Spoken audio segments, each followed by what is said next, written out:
She didn't hear him come in. That was the first thing that should have warned her, because men like him don't arrive, they appear. And by the time the room registers the shift in temperature, it's already too late to pretend you haven't felt it. Serafina Cole had her back to the entrance, adjusting the softbox light over the campaign set, her voice low and precise as she directed her team. She turned, and the world paused. He stood just inside the studio door, hands clasped, eyes moving over her with the calm of a man who had already made a decision and was simply waiting for the rest of the universe to catch up. Welcome to Lou Stories. Now buckle up. If you're new here, grab something comfortable, because this one will not let you go easy. Drop a like before we even start. You'll thank yourself later. The studio on the 14th floor of Meridian Creative in downtown Atlanta had always been Serafina's sanctuary. 18 months earlier, it had also been the last place. She'd felt like herself before Marcus Reed tore that self into pieces in front of 200 industry witnesses and walked away without blinking. She didn't talk about that night anymore, not to her team, not to her mother, not even to herself on most days. What she talked about was light, composition, story, the way a single shadow could shift the entire emotional weight of an image. She had poured herself into her work like it was the only thing left holding her bones together, and slowly, painfully, it had started to be enough.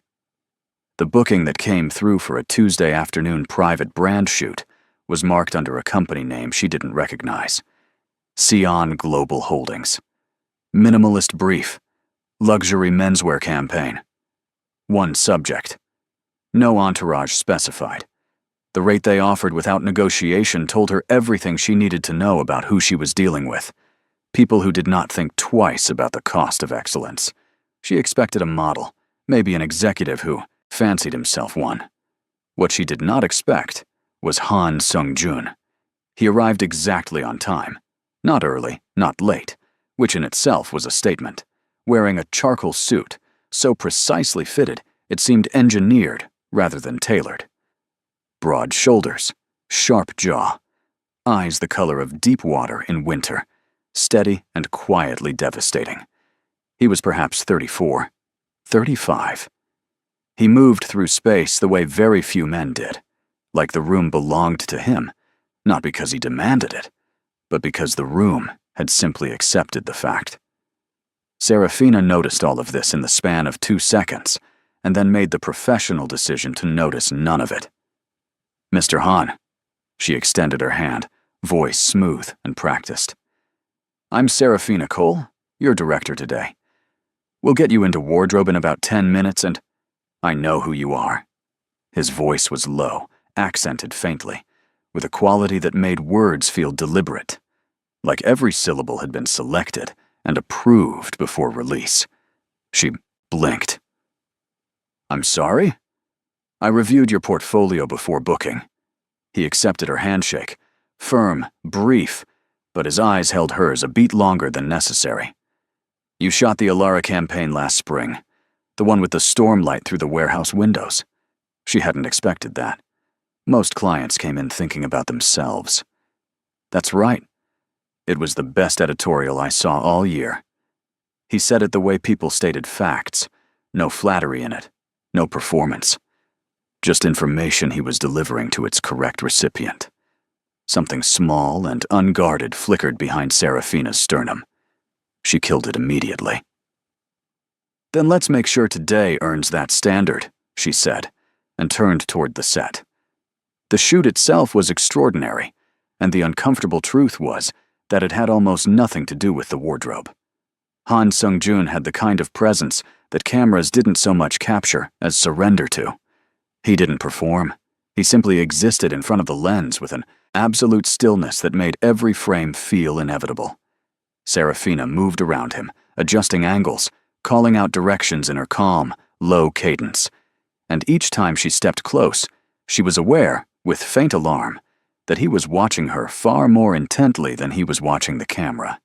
Not aggressively, not rudely, with a focused, particular attention, like he was studying something he'd decided was worth understanding. Turn your jaw left, 3 degrees, yes, hold. She lowered her camera and checked the preview screen. Perfection. She looked up. He was still watching her. You're going to have to actually look at the lens eventually, she said dryly. The corner of his mouth moved. Not quite a smile. Something older than a smile. Why? You're more interesting. Her assistant, Deja, made a sound somewhere behind the lighting rack. Serafina ignored it. We're paying you to look interesting, Mr. Han. Save the commentary for after. Seungjun, he corrected. Quiet. Final. She held his gaze for 3 seconds, long enough to establish that she wasn't a woman who got rattled, and then raised her camera again. By the end of the session, she had over 400 frames, at least 60 of which were extraordinary. She would know by morning which ones were iconic. She walked him toward the exit while Deja and the rest of the team broke down the set behind them. He paused at the door, one hand resting on the frame, and turned back. Dinner, he said. Serafina looked at him steadily. Not a question. He held up a hand, preempting her. An invitation. There's a difference. There isn't, actually. Then coffee. A pause. 1 hour. So you can tell me how you made the storm light work in that warehouse. I've thought about that photograph for 6 months, and I'd like to understand how it was made. She opened her mouth, closed it. The thing about that request was that it was specific. And specificity, she had learned, was the rarest thing a person could offer another person. Not flattery, not flowers. A specific question about a specific thing she'd created, asked with what appeared to be genuine curiosity. I'm busy Tuesday, she said. Wednesday, he replied, without missing a beat. She let 3 seconds of silence sit between them. 1 hour. He nodded once and walked out. Deja materialized at her elbow the moment the elevator doors closed.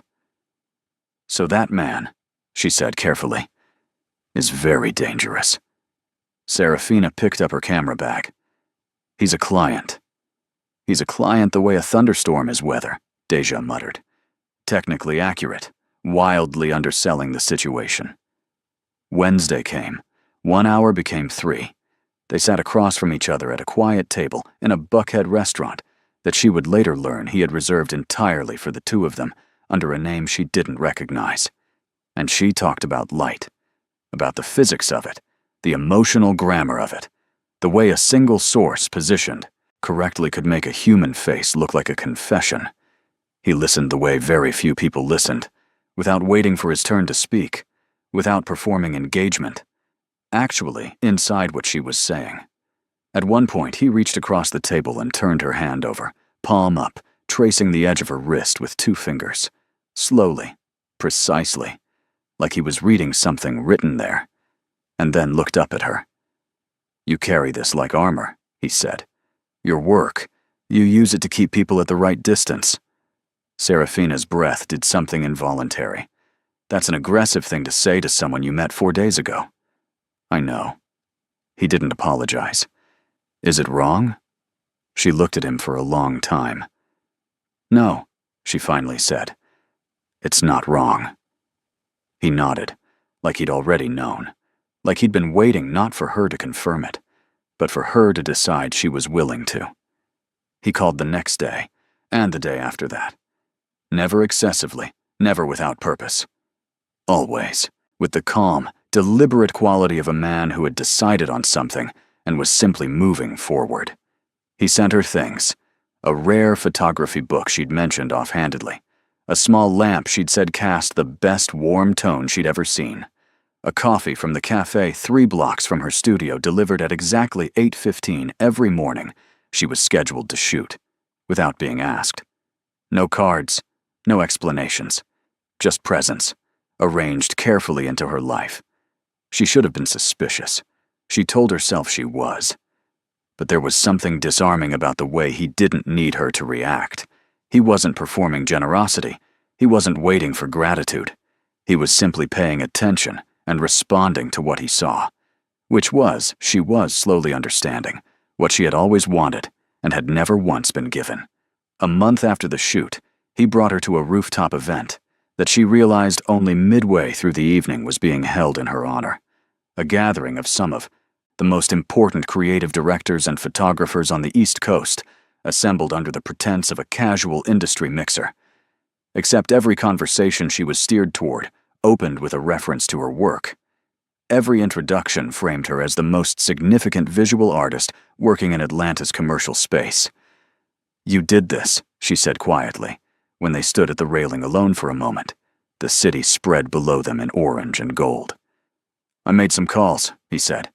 "Seung-jun." "You deserved the room," he said simply. "You just needed someone to open the door." Something in her chest cracked open, slowly and without warning, like a window that had been painted shut for so long everyone had forgotten it could move. She turned away from the view and looked at him.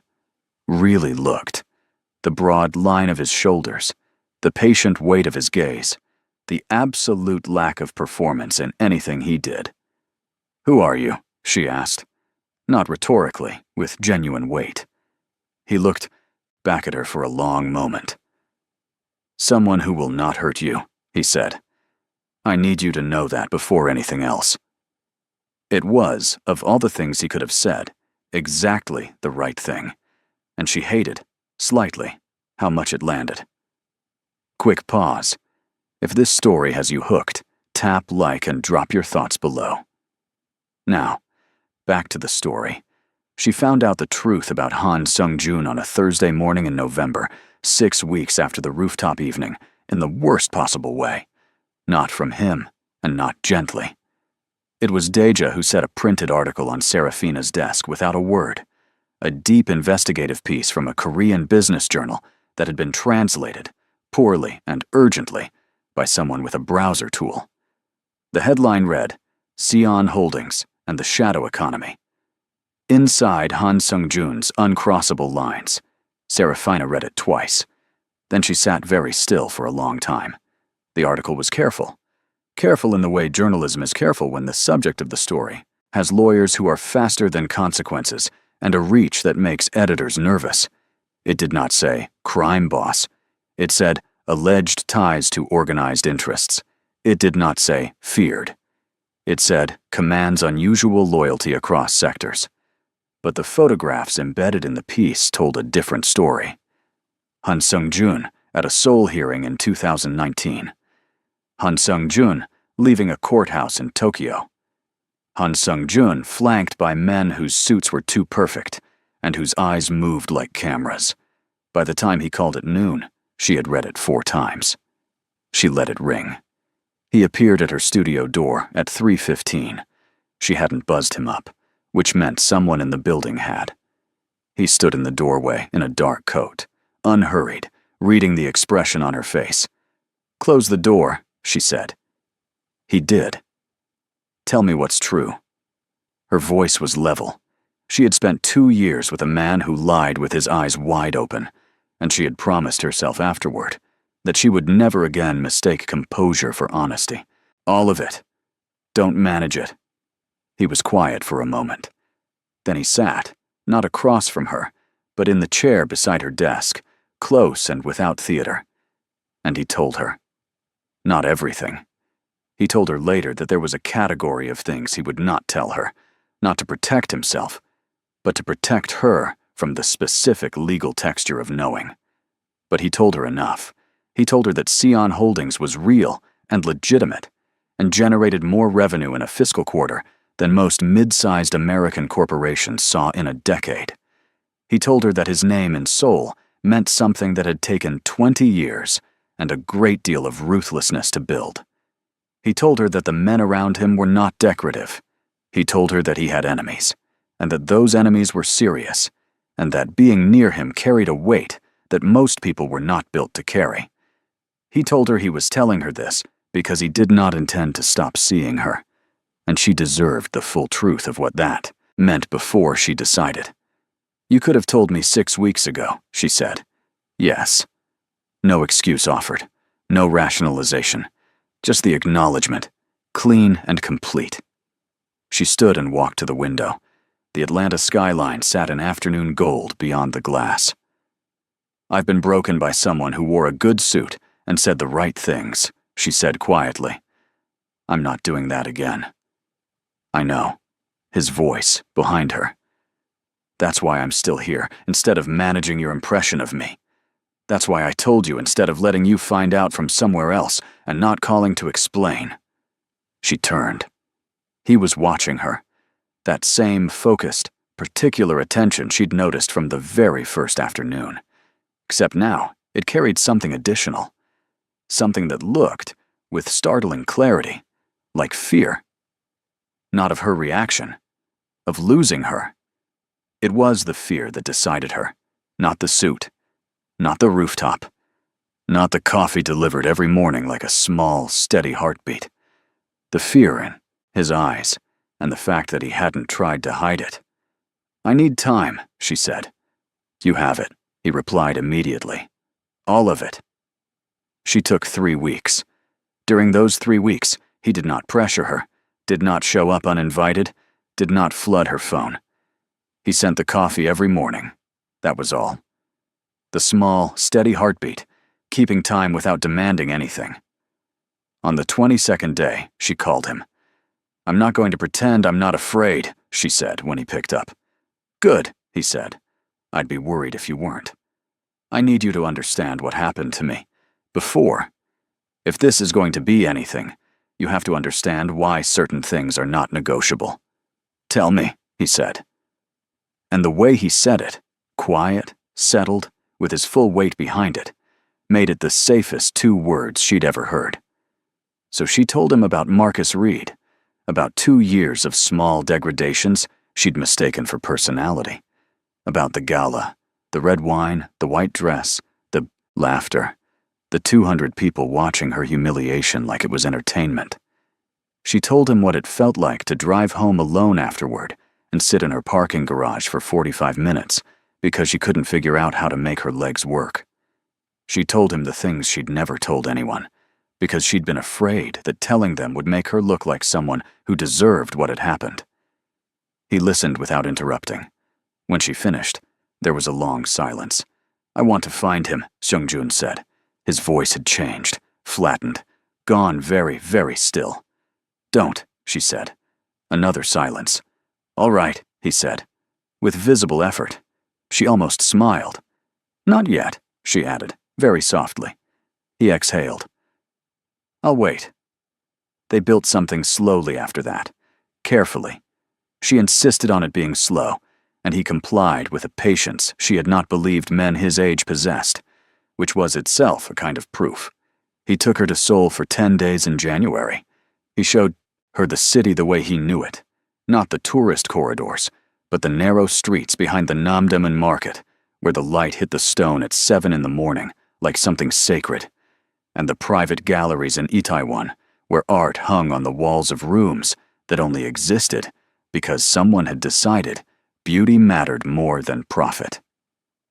He watched her photograph everything with an expression on his face that she caught only once, in a shop window reflection. Pure, transparent awe. She asked him about it that evening, over ramyeon in a place so small and ordinary that the presence of Han Seung-jun inside it clearly startled the owner into dropping a ladle. The way you see things, he said, turning his chopstick slowly in his bowl. It makes me want to look at everything again. She set down her spoon. I've spent 20 years building things and protecting them, he continued. I know how to hold things. I don't. He paused. I don't always know why certain things are worth holding. You remind me. Serafina looked at this man, this feared, impossible, cold-eyed man who made politicians look at their shoes and whose enemies vanished like they'd never existed. And she felt something loosen in her chest that she'd thought was going to be tight forever. Seung-jun, she said. Yes. Stop talking and finish your food. The corner of his mouth moved, that thing older than a smile. Yes, ma'am. The proposal was not what she expected, which was, she understood afterward, entirely the point. It was not in a restaurant, not on a rooftop, not with an audience. He proposed in her studio on a Tuesday afternoon, after she had just finished a shoot, and was sitting cross-legged on the floor, reviewing frames with her laptop, her hair pulled back, a smear of foundation on her forearm from adjusting a model's collar. Barefoot, completely unguarded. He sat down on the floor beside her, this man in a $3,000 suit sitting on a studio floor without a second thought, and set a ring box on the concrete between them. She looked at it, then at him. "I don't have a speech," he said. "I thought about making one, but I think you'd find it suspicious." She almost choked. "You're not wrong. I want to be the person who opens doors for you," he said. "I want to be the person who keeps what's yours safe. I want—" His jaw moved. "I want to make sure that no one ever makes you feel like what happened to you at that gala is something you deserved. Not ever again." A pause. "And I want to do all of that as your husband, if you'll allow it." She looked at the box, then at him. The Seoul skyline at 7 in the morning, the coffee, every day for months, the way he'd listened to her story about Marcus without flinching, without minimizing it, and then said, "I want to find him," with a voice like a held blade. She reached over and opened the box. The ring inside was extraordinary. Not showy, not loud. A deep champagne diamond set in, black and gold, surrounded by smaller stones that caught light the way a photograph could catch light, by understanding exactly where it was coming from. "It looks like your work," he said quietly. "I had it made that way." She pressed her lips together, looked at the ceiling, breathed. "You are," she said finally, voice slightly unsteady, "the most frustrating man I have ever met." "I know," he said. "Is that a yes?" She looked at him. He was watching her the way he always watched her, with that focused, careful, absolute attention. And under it, barely visible, the same fear she'd seen the first time. Still there. Still real. "Yes," she said. "Obviously, yes." He slid the ring onto her finger with both hands, and then pulled her into him. And for a long moment, neither of them said anything at all. They married in spring, small and private. 15 people in a garden in Seoul, with Serafina in deep ivory silk, and Sung-Jun in a black suit with no tie, his hand holding hers through the entire ceremony, like he wasn't planning to let go once it was over. Deja cried through the whole thing, and then fiercely denied it. His second in command, a quietly terrifying man named Park, who had never, in Seung-Jun's memory, expressed any emotion whatsoever, stood at the back with his hands folded, and what appeared to be, if you looked very carefully, something suspiciously close to warmth in his eyes. Serafina wore her ring back home to Atlanta, and said nothing to anyone who hadn't been there. She didn't need to announce it. She simply returned to her studio, to her work, to her life, which was now, without her having fully tracked its arrival, filled with something warm and solid and real. She thought occasionally about Marcus Reed, not with pain anymore, with something quieter, something that felt almost like curiosity about what would happen when the universe caught up with him. She didn't have to wait long. The day Marcus Reed walked back into Meridian, Creative Studio, it was a Wednesday in late September, exactly 2 years, 4 months, and 11 days after the gala, where he had poured red wine down the front of Serafina's white dress and laughed while walking away. She would not count those days later. That kind of counting belonged to the woman she used to be. She was in the middle of a product shoot, clean backgrounds, careful light, her team moving with the easy choreography of a crew that trusted each other, when Deja appeared in the doorway with an expression that managed to communicate 5 different things simultaneously, the primary one being, "Brace yourself." "There's someone at reception," Deja said. "Says he knows you." Didn't give a name. I gave him a name myself, but I won't repeat it in a professional setting. Serafina handed her camera to her assistant and walked out to the reception area. Marcus looked exactly the same. That was the first thing she noticed, with something close to anthropological, detachment. Same posture, the sprawling, deliberate ease of a man who believed he owned whatever room he was in. Same clothes, fitted blazer, open collar, the studied nonchalance of someone who had spent considerable time cultivating the appearance of not trying. He was sitting in one of the lobby chairs with his ankle crossed over his knee, scrolling his phone, like he'd been expected. He looked up, smiled. The same smile she had once found devastating, now as readable as a color-by-number painting. "Sarah," he said. Like no time had passed, like he was entitled to the nickname. Marcus. Her voice was even. She had not planned for this, but she had survived enough that unplanned things no longer had the power to hollow her out. "What are you doing here?"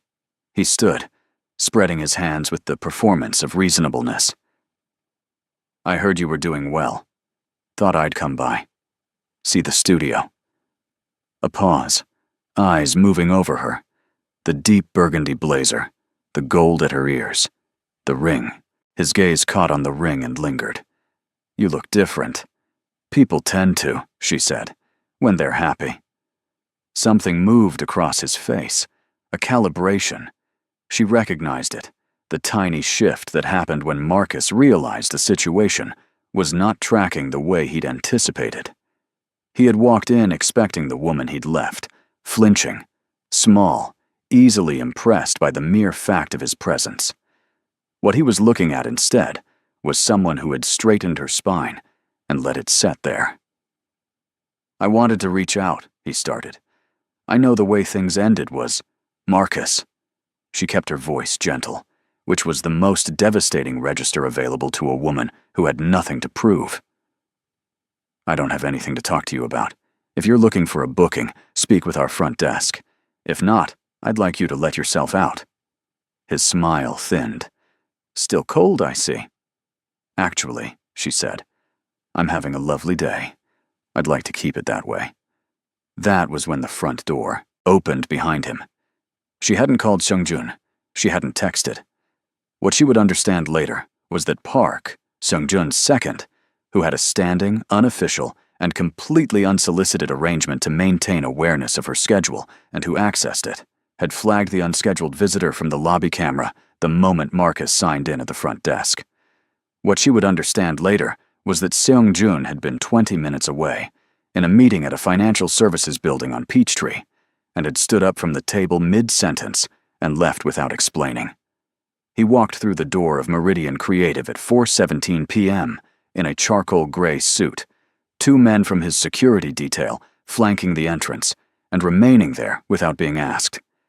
He moved through the lobby with the specific quality of motion that belonged only to him. Unhurried, absolute. Filling the room without raising his voice or his hands, his eyes found Serafina first. One look, full scan, quick and precise, cataloging her emotional state before anything else. Satisfied she wasn't distressed, not frightened, not hurt. He let his gaze move, with the deliberate slowness of something very controlled, to Marcus. Marcus had gone still. There is a particular stillness that comes over people when they are in the presence of something their nervous system has correctly identified as more powerful than them, even before their conscious mind is caught up. Marcus Reed went that particular kind of still. Seungjun crossed the lobby and stood beside Serafina, not in front of her, not between her and Marcus in a performative way, but beside her, shoulder to shoulder, his hand finding the small of her back with the easy intimacy of someone who had stood in that exact position 1,000 times. "Who is this?" he asked her, mildly, conversationally. "Someone who was just leaving," she said. "Ah." He looked at Marcus, considered him for a moment with the same focused attention he gave everything, the same attention he'd given Serafina's work in their very first meeting, except the quality of what was behind it now was entirely different. It was the look of a man who had already seen everything he needed to see and was simply deciding what to do with the information. "You're Marcus Reed," Seungjun said. Not a question. Marcus straightened. The instinct to perform confidence in the face of a rival was apparently stronger than his survival instincts, which told Serafina everything she needed to know about how his last 2 years had gone. "And you are?" "Her husband," Seung-jun said simply. Then he looked at Serafina. "Are you done here?" She looked at Marcus one last time. He had gone the color of old chalk. His eyes were moving between her face, the ring, and Seung-jun's face, and in them she could see something genuinely interesting. The specific horror of a man realizing, too late, exactly what he had discarded and what had walked into its place. She felt nothing. Not triumph, not pity, not the savage satisfaction she might have expected. What she felt was something quieter and more complete than any of that. The settled, warm knowledge of being entirely in the right place. "Yes," she said. "I'm done here." She walked with Seung-jun toward the elevator, his hand still at the small of her back, and did not look behind her. She did not ask him what would happen to Marcus, not directly. She understood enough by then about the man she had married to know that asking directly was not always the most useful approach to the truth. What she said that evening, when they were home, and she was standing in their kitchen, and he was sitting at the counter watching her, the way he always watched her, like she was something worth paying full attention to, was this: "Whatever you're going to do, make sure it's slow." He looked at her for a long moment. Then, that thing older than a smile moved across his face. "I had that in mind already," he said. Marcus Reed's unraveling was not dramatic. It was not loud. It was the kind of thing that happened in spreadsheets and phone calls and a series of quietly closed doors, which, she would later reflect, was exactly what it deserved to be, because the damage he had done to her had also been quiet. The kind of damage that leaves no visible mark and is therefore twice as hard to heal. His primary business contract, a brand partnership he'd spent 3 years cultivating, dissolved in October. No public explanation. The agency that had been considering him for a major campaign creative director role quietly chose someone else without explanation. 2 prominent colleagues who had always made a point of being associated with him began, gradually, to be less available. His investor meetings stopped converting.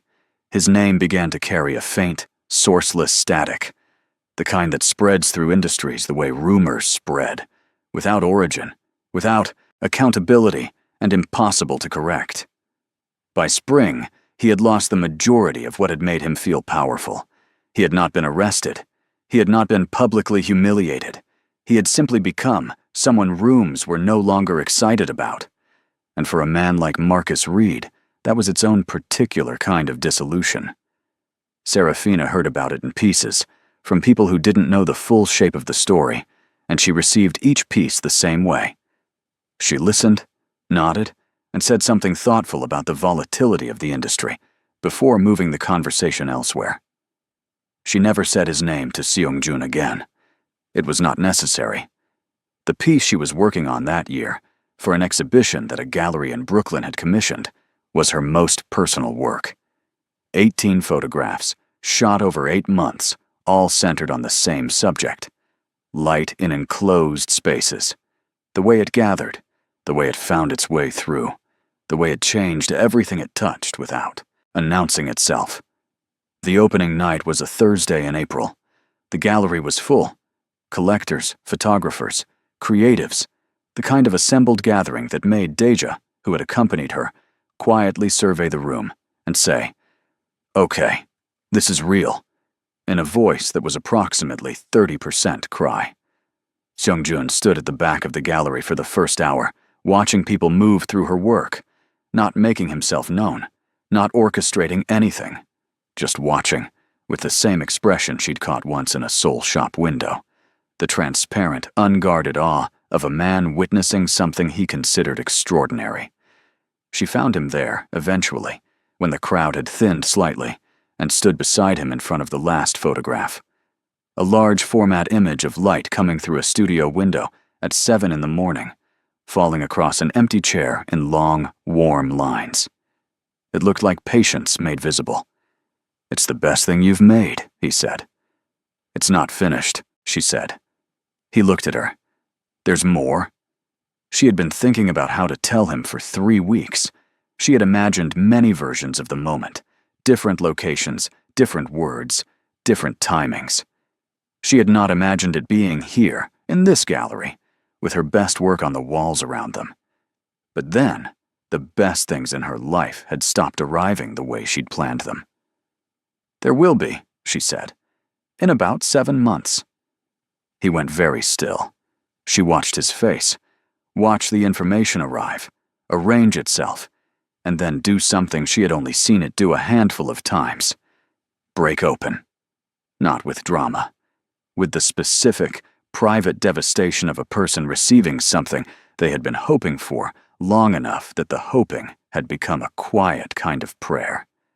He crossed the space between them in 2 steps, cupped her face in both of his hands, and pressed his forehead to hers.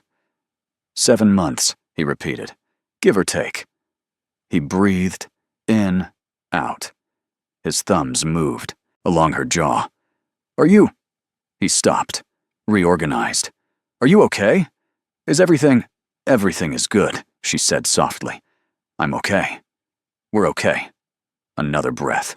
His shoulders came down. He pressed a kiss to her forehead, slow, full, with his entire attention behind it, and then held her with the careful, complete possession of a man who knew exactly what he was holding and intended to spend the rest of his life being worthy of it. Around them, the gallery moved and murmured and buzzed with the business of being a world. Neither of them were particularly in it just then. "I want to call my mother," he said, quietly against her temple. "It's 2 a.m. in Seoul." "Yes," she laughed, the real laugh, the one that came from somewhere below her sternum. "Go call your mother." He didn't move for another long moment. Then he stepped back, just far enough, and looked at her. The city, the studio, the storm light through the warehouse windows. This. "Serafina. Yes. I need you to know something." She waited. "That night at the gala," he said quietly, "whatever you lost, the version of yourself that you thought you left in that room, she didn't die. She just needed someone to see her correctly." She looked at him for a long time, the broad shoulders, the sharp jaw, the patient, winter-deep eyes that had been watching her with that particular focused attention since the very first afternoon. "I know," she said. "I know she didn't." And she did. Their daughter arrived in November, on a morning when the light came through the hospital window at the exact angle that Serafina had spent her entire career chasing. The kind of light that made everything it touched look like something worth keeping. Seongjun sat beside the bed, with one large hand wrapped carefully around the smallest fingers he had ever held, and he was completely, utterly undone, in the best possible way. Park, who was in the hallway outside because he was always somewhere, nearby, was informed of the news and reportedly said nothing, but was observed by 2 nurses to reach up and press the bridge of his nose as though allergies were suddenly an issue. Deja arrived within the hour and cried without any attempt at concealment whatsoever. They named her after nothing in particular, just a name that sounded like it belonged to someone who would always be safe, always be seen, always be exactly who she was without apology. Serafina held her in the November light and understood something she had been slowly understanding for 2 years.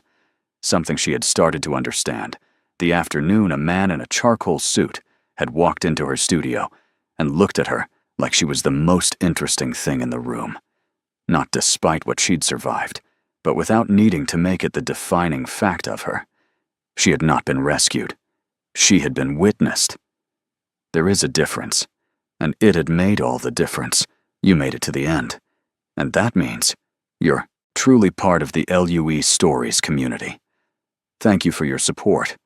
Like the video, drop your thoughts in the comments. I'll be replying as always. And stay subscribed, because the next story is already waiting for you.